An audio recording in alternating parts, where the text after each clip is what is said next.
ইমান ধুনীয়াকৈ বনোৱা টেষ্টি তৰকাৰী এখন যদি থাকে দুপৰীয়া ভাতখিনিত আৰু সঁচাকৈ একোৱে নালাগে।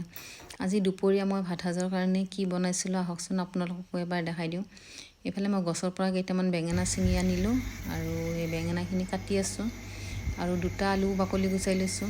আৰু ইমান ধুনীয়া বতাহ দি আছে এইফালে, এতিয়া যিহেতুকে ফাগুনৰ মাহ, খুব বাহিৰত বতাহ দি আছে।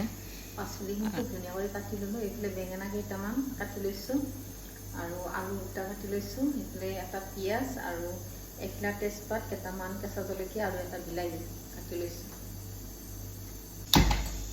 এইফালে মই কেৰাহীখন উঠাই দি ইয়াতে মই অকণমান সৰিয়হৰ তেল দি দিলোঁ আৰু তেলখিনি গৰম হোৱাত মই অলপ পাঁচফোৰণ আৰু এটা তেজপাত দি কাটি থৈ দিয়া পিঁয়াজখিনি দি খুব ভাল কৰি ভাজি ল'লোঁ। আৰু পিঁয়াজখিনি ভজা যোৱাত মই এতিয়া কাটি থৈ দিয়া আলুখিনি দিছোঁ। আলুখিনি অকণমান ভাজি লৈছোঁ। লৈ এতিয়া মই ইয়াতে কাটি থৈ দিয়া বেঙেনাখিনিও দি বেঙেনাখিনিও অকণমান ভাজি লৈছোঁ। বেঙেনাখিনি অলপ ভাজি লৈ তাতে মই নিমখ আৰু হালধি আৰু অলপ জিৰাৰ গুড়া দি দিছোঁ। বেলেগ মই আদা ৰহুন বেলেগ গৰম মছলা একো দিয়া নাই, অকল জিৰা আৰু ধনিয়া গুড়া অকণমান দিছোঁ। খুব ভাল কৰি ভাজি লৈছোঁ। লৈ অকণমান দেৰি কাৰণে ঢাকনিখন লগাই দিছোঁ আৰু ঢাকনিখন লগাই দিওঁতে আলুখিনি খুব ধুনীয়া কৰি সিজিয়ে গ'ল। আৰু এতিয়া ইয়াতে মই দুটা কেঁচা জলকীয়া আৰু অলপ বিলাহী দি দিছোঁ।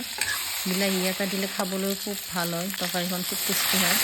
আৰু গৰম পানী দি দিছোঁ আৰু এতিয়া মই ভাজি থৈ দিয়া মাছখিনিও দি দিছোঁ। আৰু সঁচাকৈ এনেকৈ গছৰ পৰাও ছিঙি অনা বেঙেনা তৰকাৰীখন যে খাবলৈ ইমান বেছি সোৱাদ লগা হৈছিলে, বহুত বেছি টেষ্টি হৈছে। আৰু দেখিছে আলু সিজি গ'ল, শেষত মই অকণমান ধনিয়া পাত দি দিছোঁ। ধনিয়া পাত দি আৰু মোৰ হৈয়ে গ'ল তৰকাৰীখন। আপোনালোকে বাৰু এনেকৈ বেঙেনাৰ তৰকাৰী বনাই খায়নে মাছৰ লগত? খাই চাব, নাই খোৱা যদি বহুত ভাল লাগে খাব। আৰু মোৰ ভাত হৈ গ'ল আৰু খাই লওঁ এতিয়া।